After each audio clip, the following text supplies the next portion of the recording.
السلام علیکم ورحمۃ اللہ وبرکاتہ، کیسے ہیں آپ لوگ؟ آئیے ہماری آج کی ویڈیو کو شروع کرتے ہیں۔ ہمارے دو واقعے پیچھے گزر چکے ہیں، ایک عصائے موسیٰ اور دوسرا دوڑنے والا پتھر۔ اب تک آپ نے وہ نہیں دیکھے ہیں تو ضرور جا کے دیکھیں تاکہ آپ کو اس ویڈیو کا کانسیپٹ سمجھ میں آ جائے۔ آج ہمارا تیسرا واقعہ ہے میدان طیہ۔ جب فرعون دریائے نیل میں غرق ہو گیا اور تمام بنی اسرائیل مسلمان ہو گئے، اور جب حضرت موسیٰ علیہ السلام کو اطمینان نصیب ہوا کہ اللہ تعالیٰ کا حکم ہوا کہ آپ بنی اسرائیل کا لشکر لے کر ارض مقدس بیت المقدس میں داخل ہو جائیں، اس وقت بیت المقدس پر عمالقہ نام کی ایک قوم کا قبضہ تھا جو بدترین کفار تھے اور بہت طاقتور اور جنگجو نہایت ہی ظالم لوگ تھے۔ چنانچہ حضرت موسیٰ علیہ السلام نے 6 لاکھ کا لشکر بنی اسرائیل کے ہمراہ لے کر قوم عمالقہ سے جہاد کے لیے روانہ ہو گئے، مگر جب بنی اسرائیل بیت المقدس کے قریب پہنچے تو ایک دم بزدل ہو گئے اور کہنے لگے کہ اس شہر میں جابرین عمالقہ ہیں۔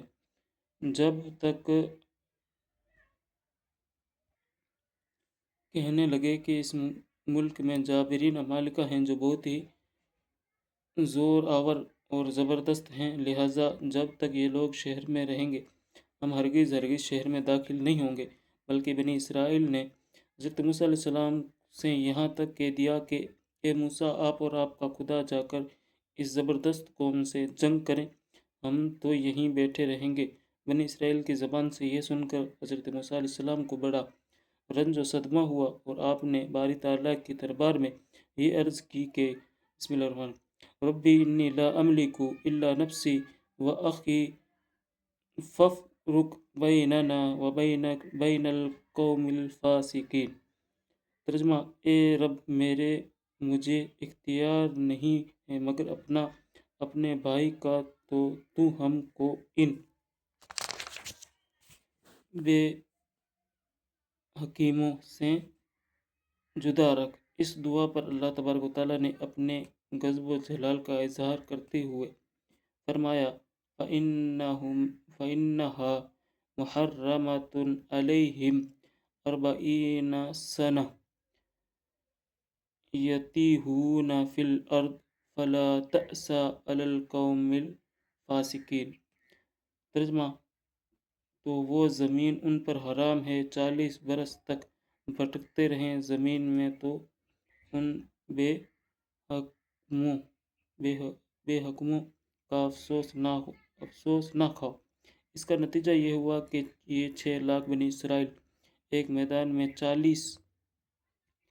40 برس تک بھٹکتے رہے مگر اس میدان سے باہر نہ نکل سکے۔ اس میدان کا نام میدان طیہ ہے۔ اس میدان میں بنی اسرائیل کے کھانے کے لیے من و سلوہ نازل ہوا اور پتھر پر حضرت موسیٰ علیہ السلام نے اپنا عصا مار دیا تو پتھر سے چشمے جاری ہو گئے۔ اس واقعے کو قرآن مجید نے بار بار مختلف عنوانوں کے ساتھ بیان فرمایا ہے، جس میں سے سورہ مائدہ میں یہ واقعہ قدر تفصیل کے ساتھ مذکور ہوا ہے، جو بلا شبہ ایک عجیب الشان واقعہ ہے جو بنی اسرائیل کے نافرمانیوں اور شرارتوں کے تعجب حیرت انگیز داستاں ہے۔ مگر اس کے باوجود حضرت موسیٰ علیہ السلام کی محبت و شفقت بنی اسرائیل پر ہمیشہ رہی کہ جب یہ لوگ میدان طیہ میں بھوکے پیاسے ہوئے تو حضرت موسیٰ علیہ السلام نے دعا مانگ کر ان لوگوں کے کھانے کے لیے من و سلوہ نازل کرایا اور پتھر پر عصا مار کر 12 چشمے جاری کرائے۔ اس سے حضرت موسیٰ علیہ السلام کے صبر اور آپ کے حلم و تحمل کا اندازہ کیا جا سکتا ہے۔ یہ واقعہ پورا بیان ہو گیا ہے میدان طیہ کا۔ آئیے ہم اس سے آگے بھی بہت سارے واقعات ہیں قرآن کے، اس پر نظر ڈالیں گے، آپ تک پہنچانے کی کوشش کریں گے۔ اگر یہاں تک پہنچ گئے ہیں، اگر ہماری ویڈیو اچھی لگی ہو تو ضرور فیڈ بیک دیں۔ السلام علیکم، پھر ملتے ہیں۔